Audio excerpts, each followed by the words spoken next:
And our word for today on this Wednesday of the 17th week in Ordinary Time, this Wednesday, August the 2nd, our word for today is treasure. Treasure, our word for today. Our reading from the book of Exodus, chapter 34. As Moses came down from Mount Sinai with the 2 tablets of the commandments in his hands, he did not know that the skin of his face had become radiant while he conversed with the Lord. When Aaron then and the other children of Israel saw Moses and noticed how radiant the skin of his face had become, they were afraid to come near him. Only after Moses called to them did Aaron and all the rulers of the community come back to him. Moses then spoke to them. Later on, all the children of Israel came up to him, and he enjoined on them all that the Lord had told him on Mount Sinai. When he finished speaking with them, he put a veil over his face. Whenever Moses entered the presence of the Lord to converse with him, he removed the veil until he came out again. On coming out, he would tell the children of Israel all that had been commanded. Then the children of Israel would see that the skin of Moses' face was radiant, so he would again put the veil over his face until he went in to converse with the Lord. Our responsorial psalm, Psalm 99, Holy is the Lord our God. Extol the Lord our God and worship at his footstool. Holy is he. Moses and Aaron were among his priests, and Samuel among those who called upon his name. They called upon the Lord, and he answered them. From the pillar of cloud he spoke to them. They heard his decrees and the law he gave them. Extol the Lord our God, and worship at his holy mountain, for holy is the Lord our God. Alleluia, alleluia. I call you my friends, says the Lord, for I have made known to you all that the Father has told me. Alleluia, alleluia. We continue in the Gospel in the 13th chapter of Matthew. Jesus said to his disciples, "The kingdom of heaven is like a treasure buried in a field, which a person finds and hides again, and out of joy goes and sells all that he has and buys that field. Again, the kingdom of heaven is like a merchant searching for fine pearls. When he finds a pearl of great price, he goes and sells all that he has and buys it." And our word for today is treasure. Treasure, our word for today. We begin first with our Holy Father's thoughts regarding today's gospel reading. Again, our word for today is treasure. These he shared at his Angelus address on July the 26th, 2020. The gestures of that man and the merchant who go searching, depriving themselves of their goods in order to buy more precious treasures, are decisive gestures. They are radical gestures. I would say that they are only one-way gestures, not a round trip. They are a one-way gestures.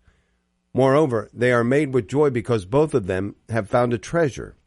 We are called upon to assume the attitude of these 2 gospel figures so that we too may become healthy, restless seekers of the kingdom of heaven.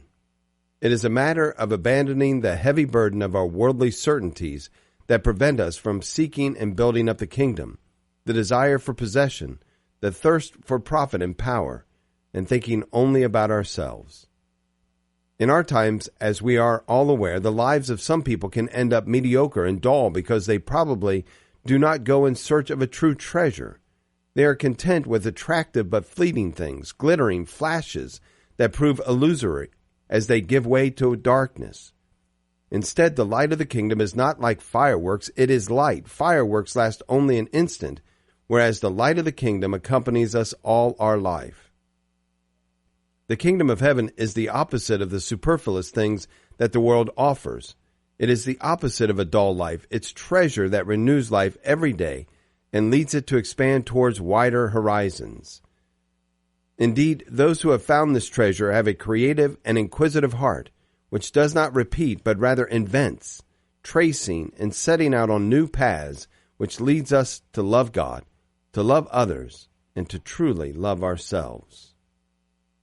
I want to go back to this for just a moment. We are called upon to assume the attitude of these 2 gospel figures so that we too may become healthily restless seekers of the kingdom of heaven.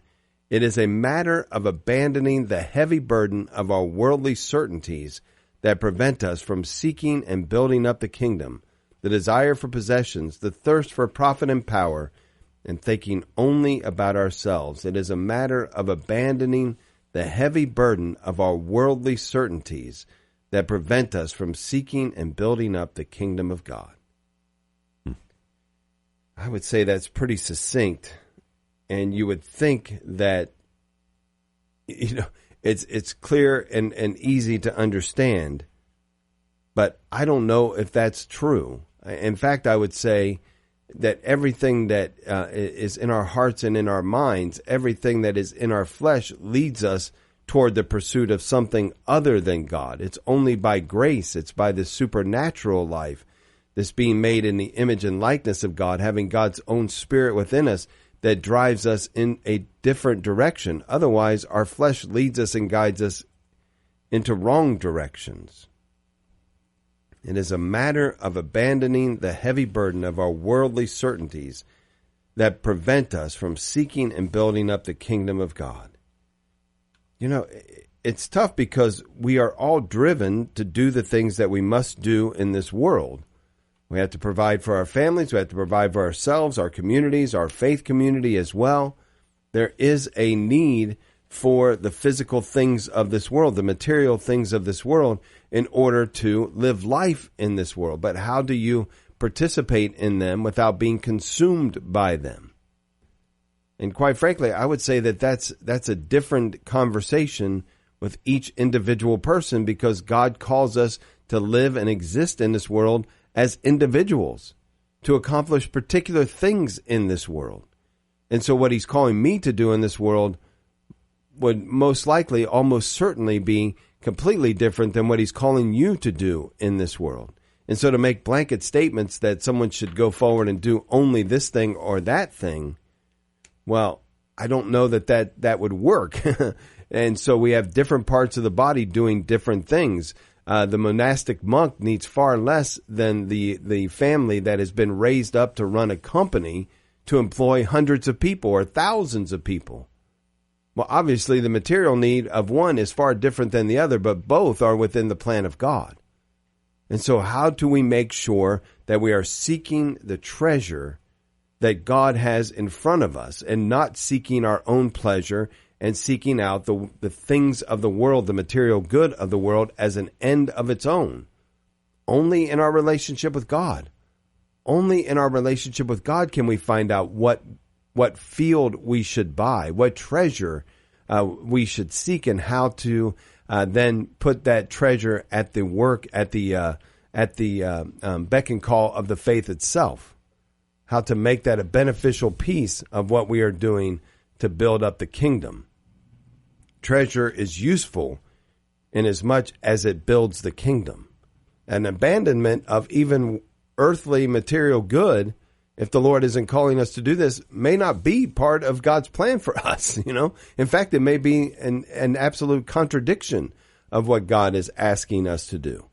And so each of us has to discern that and make sure that the goods of the world are not owning us, but we are owning them for the building up of the kingdom. And in that way, they are treasure put at the service of the building of the kingdom and put at the service of building our relationship with God through obedience to Him.